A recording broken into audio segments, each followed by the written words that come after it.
घर वालों ने तुम्हें नाम दिया, घर वालों ने तुम्हें नाम दिया, पहचान तुम्हें खुद बनानी पड़ेगी। हेलो फ्रेंड्स, स्वागत करते हैं हम आपका इस यूट्यूब चैनल पे। आज हम लोग डिस्कस करने जा रहे हैं most important question for class 12 और यह मॉडल सेट का तीसरा क्लास है। अगर अभी तक आपने यह मेरा वीडियो नहीं देखे हैं तो जाके आप देख लें, प्लेलिस्ट में सारा वीडियो मिल जाएगा। तो आइए स्टार्ट करते हैं पहली क्वेश्चन की ओर। पहले क्वेश्चन का रहा है my story is autobiography of dash, है ना। अब माई स्टोरी जो है ये ऑटोबायोग्राफी किसका है? तो आप जानते होंगे माई स्टोरी जो है कमला दास का क्या है, तो ऑटोबायोग्राफी है ना। और एक जो है माई एक्सपेरिमेंट विथ ट्रूथ किसका ऑटोबायोग्राफी है, तो महात्मा गांधी का है। दूसरी बड़ी बात बताता हूँ कि कमला दास जो है इन्होंने कौन सा पोएम लिखा है, तो माई ग्रैंड मदर हाउस लिखे हैं, है ना। और इनकी रचनाएं क्या सब है, तो आप जानते होंगे summer in Kolkata, sirens, yes अल्लाह, ये इन्हीं की रचनाएं हैं, है ना। उसके बाद इस चैप्टर के माध्यम से उन्होंने क्या कहा है, तो एक हाउस है ना, जहाँ से उन्होंने बहुत सारा लव प्राप्त की थी, है ना। एंड वो जो महिला थी वो क्या हो गई है, डेथ हो गई है। बढ़ते हैं नेक्स्ट क्वेश्चन की ओर। Snake was compared to dash, है ना। अब डीएच लॉरेंस साहब जो है, स्नेक का राइटर का नाम क्या है, डीएच लॉरेंस। स्नेक का कंपेयर किसके साथ किए हैं, तो अल्बाट्रोस के साथ किए हैं, है ना। अल्बाट्रोस के साथ किया गया है। और स्नेक का कलर क्या है, तो आप जानते होंगे येलो ब्राउन है ना। और कौन सा दिनों में पानी पीने आए थे, तो गर्मी के दिनों में पानी पीने आए थे। और कभी कौन सा वस्त्र पहने हुए हैं, तो पैजामा पहने हुए हैं। और स्नेक को मारने के लिए क्या उठाए थे उन्होंने, तो लॉग उठाए थे।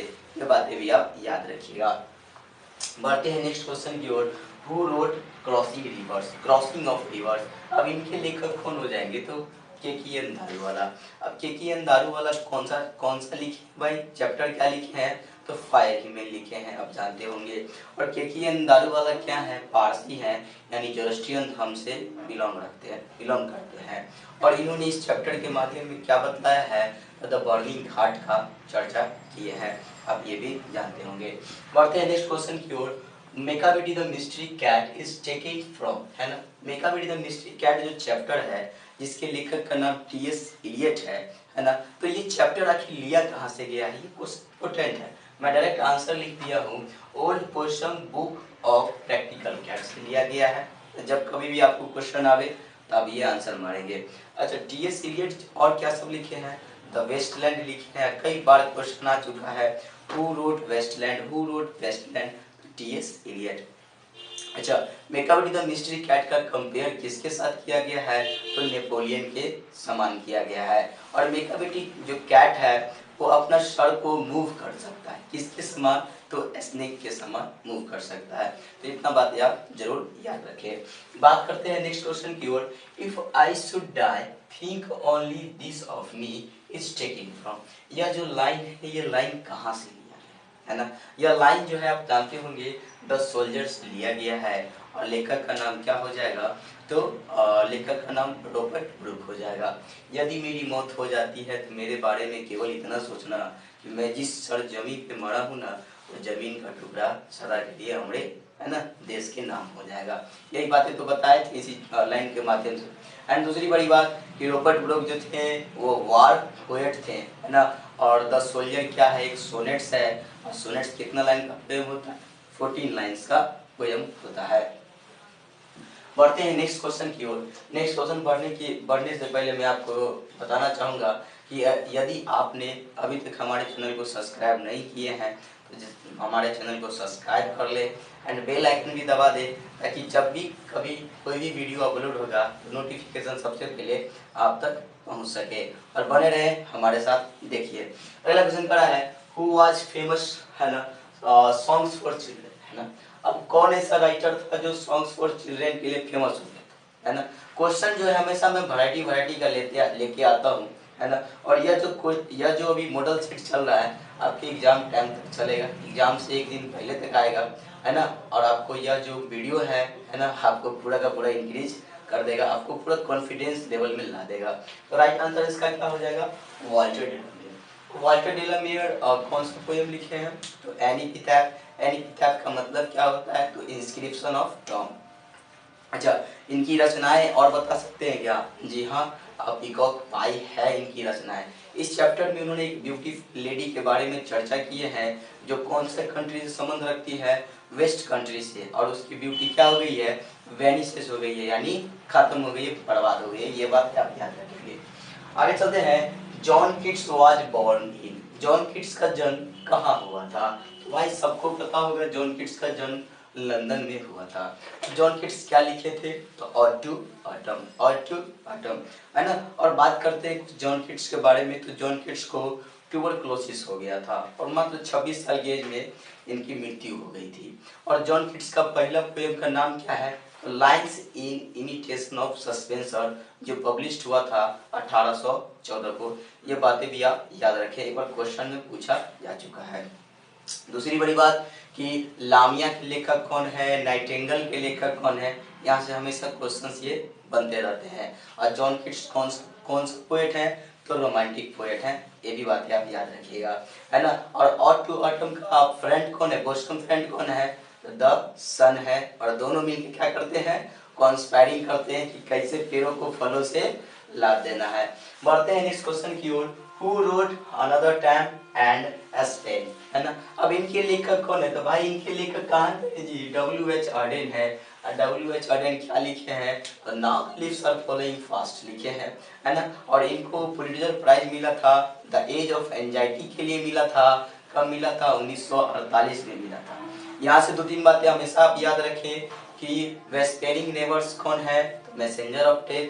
एंड नर्सेस फ्लावर्स मीन्स क्या होता है? तो नर्सेस फ्लावर्स मीन्स क्या होता है? सपोर्टिंग ट्री होता है। इतना बातें आप जरूर याद रखेंगे। और कुछ पोएम का लाइन हमेशा याद रखेंगे। भाई पोएम से ऑब्जेक्टिव, है ना, 100% आता है, आप याद, है ना, देखे भी होंगे प्रीवियस ईयर का क्वेश्चन। पहला क्वेश्चन कहता है what has formed the speakers blood in song of my self, song of my self, है ना। कहने का मतलब है कि स्पीकर का जो ब्लड है किस चीज से मिलकर बना था? तो यहाँ ऑप्शन देखा जाए, एक कहता है सॉइल एंड एयर, एक कहता है सॉइल, एक कहता है एयर। तो अब जानते होंगे राइट आंसर क्या हो जाएगा? सॉइल एंड एयर हो जाएगा, है ना। अभी भाई अलग अलग दिया हुआ था, अलग अलग नहीं, दोनों मिल के बना था। अच्छा, क्या लिखे थे? तो सॉन्ग ऑफ माई सेल्फ का लेखक कौन है? वाल्ट व्हिटमैन है। एंड वाल्ट व्हिटमैन साहब जो है क्या कहे हैं? I celebrate my self and Singh my self, मैं खुद के लिए ही गाता हूँ और खुद में ही जश्न मनाता हूँ। एंड बहुत अच्छी अच्छी बात है। लिप्स ऑफ ग्रास का मतलब क्या होता है? और कलेक्शन ऑफ पोएट्री। जब ये पोएम का निर्माण कर रहे थे तो कितना साल के थे? तो 37 ईयर्स, यानी 37 साल के थे। ये बातें आप याद जरूर रखें, है ना। अगर टफ क्वेश्चन आएगा तो पूछेगा वाल्ट व्हिटमैन का बाबूजी का जन्म कहाँ हुआ था? भाई अमेरिका में ही हुआ था, इनका भी जन्म कहाँ हुआ था? अमेरिका में हुआ था। चलिए बढ़ते हैं नेक्स्ट क्वेश्चन की ओर। John Donne was a dash poet, है ना। भाई इसका आंसर आपको नहीं आता है क्या? सबको कभी पहली मोहब्बत और पहला चैप्टर हमेशा सबको याद होता है ना जी। राइट आंसर क्या हो जाएगा? Metaphysical poet. अच्छा, war poet Robert Brooke, modern poet Walter de la Mare, people's poet तो कौन थे भाई? पीपल्स पोएट कौन थे? तो वाल्ट व्हिटमैन। अच्छा, रोमांटिक पोएट जॉन केट्स, है ना। क्योंकि मैं आपको रिकॉल करवा रहा हूँ, है ना। ऑप्शंस देखिए ना, सबका रिकॉल हो गया, है ना। और यह जो वीडियो है ना, आपका रिवाइज वीडियो है ना, जो रिकॉल हो रहा है ना, जितना बार मन होगा देखिएगा, पूरा एक ही बार में पूरा कंपाइल हो जाएगा, एक बार में पूरा समाप्त लगेगा क्या? अरे रिफ्रेश, आपका माइंड जो है वो क्या हो जाएगा? रिफ्रेश हो जाएगा। बढ़ते हैं आप प्रोज सेक्शन से, वहां से भी पूरा का पूरा जो है 11 गो चैप्टर, वहां से भी पूरा एक एक क्वेश्चन लूंगा और पूरा बतला दूंगा। तो आइए देखते हैं, बढ़ते हैं पहली क्वेश्चन की ओर। पहला क्वेश्चन कर रहा है our ancestor enjoyed dash rule, है ना। राइट आंसर क्या हो जाएगा? होम रूल, है ना। और यह जो क्वेश्चन है कौन सा चैप्टर से लिया गया है? तो Indian civilization and culture written by Mahatma Gandhi. अब बात करते हैं महात्मा गांधी के बारे में, तो इनकी रचनाएं क्या हैं? यंग इंडिया एवं इनका जो है क्या बोलते हैं, माई ऑटोबायोग्राफी क्या है? तो माई एक्सपेरिमेंट विथ ट्रुथ। अच्छा, इस ऐसे में क्या बतलाए हैं? तो उन्होंने इंडियन सिविलाइजेशन कल्चर का वेस्टर्न कल्चर से क्या किए? कंपेयर किए हैं और कहे हैं हमारा जो सभ्यता है वो क्या है? बेस्ट है। उसके बाद कहे हैं कि हमें यूरोप की सभ्यता वेस्टर्न कल्चर को एडॉप्ट नहीं करना चाहिए, है ना, क्योंकि वे लोग जो है वस्तुओं की पूजा करते हैं, है ना, मटेरियल्स की पूजा करते हैं। अगला क्वेश्चन करते हैं, what is the prime instrument of national purpose, है ना। अरे भाई आप लोगों के क्लास में इतना बार इसको रिपीट किए कि पूछिए नहीं, राइट आंसर क्या हो जाएगा, एजुकेशन। आप लोग को बार बार बोले हैं education is the only instrument which can develop a man, state and nation, है ना। केवल शिक्षा ही एक ऐसा हथियार है जो किसी भी मनुष्य को, है ना, किसी भी राज्य को, किसी भी देश को आगे बढ़ा सकता है। अब बात कर रहे हैं, ये जो क्वेश्चन है भारत इज माय होम से लिया गया है, written by doctor Zakir Hussain. और डॉक्टर जाकिर हुसैन जो है भारत के राष्ट्रपति कब बने थे, 1967 में। और राष्ट्रपति बनने से पहले ये कहाँ के गवर्नर थे, तो बिहार के गवर्नर थे। ये भी बातें आप याद रखेंगे, है ना। और इनके मॉडल आइडल कौन थे, सर्वपल्ली राधाकृष्णन। बढ़ते हैं नेक्स्ट क्वेश्चन की ओर। नानू काका वाज द नरेटर्स डैश। अब नानू काका जो थे नरेटर्स कौन थे, मैटरनल अंकल थे, आई मीन मामा जी, है ना, आप जानते होंगे। अच्छा ये नानू काका जो आए थे, है ना, क्यों आए थे, कुछ मिनिस्टर से मिलने के लिए, है ना। कौन कलर का पगड़ी पहने हुए थे, तो ऑरेंज कलर का पगड़ी पहने थे, 2-3 दिनों के लिए आए थे, है ना। उसके बाद विजिटर बुक्स में कहाँ का एड्रेस मेंशन किए, तो दिल्ली का एड्रेस मेंशन कर दिए, है ना। चैप्टर कौन सा है, a pinch of snuff, written by Manohar Malgonkar, है ना। अच्छा मनोहर मालगावंकर का जो है 2-3 रचनाएं याद रखिएगा, एक है ए बेंड इन द गंगेज और बॉम्बे विवेयर, ये भी आप याद रखें। पढ़ते हैं next question. Martin Luther King junior belong to dash, है ना, और कहाँ से बिलोंग करते थे जी, तो अमेरिका से। और चैप्टर क्या लिखे हैं, आई हैव अ ड्रीम, मेरा एक सपना है। और इन्होंने किस समुदाय को लीड किया है, तो नेग्रो समुदाय को। इन्होंने स्पीच दिया था, आई हैव अ ड्रीम क्या है, स्पीच है, कब दिए थे, 1963 में, कहाँ, वाशिंगटन डीसी। एंड इनको नोबेल प्राइज से भी नवाजा गया है 1964 में, किसके लिए, तो पीस के लिए। बढ़ते हैं नेक्स्ट क्वेश्चन की ओर। Bertrand Russell was a philosopher and historian. Bertrand Russell क्या थे, फिलोसोफर के साथ साथ हिस्टोरियन भी थे। और क्या लिखे हैं, तो आइडियाज दैट हेल्प मैनकाइंड, है ना, लेखक का नाम बर्ट्रैंड रसल। और इनको नोबेल प्राइज भी मिला था 1950 को, 1950 को, बातें याद रखेंगे। Sebi reads at dash school, तो कौन सा स्कूल में पढ़ते थे जी, तो प्राइमरी स्कूल में पढ़ते थे। और कौन चैप्टर का बच्चा है, द आर्टिस्ट, लेखक का नाम क्या हो जाएगा, सीगा नोएगा, है ना। और जापानीज शॉर्ट स्टोरी राइटर थे। अच्छा सभी कितना साल का बच्चा है, तो 12 साल का बच्चा है। क्या कलेक्ट करते हैं, ग्राउड्स कलेक्ट करते हैं। और कौन सा ग्राउड्स, बेकिंग ग्राउड्स। उसके बाद कौन शिकायत कर दिया था, जो टीचर जो है इनके पापा से क्या कर दिए थे, शिकायत कर दिए थे कि आपका बच्चा जो है ग्राउड्स के साथ हमेशा खेलते रहता है। चलिए बढ़ते हैं नेक्स्ट क्वेश्चन की ओर। A child is born is an extract from her book Sex and Destiny, The Politics of Human Fertility। मैंने क्वेश्चन भी लिखा, आंसर भी लिख दिया, है ना।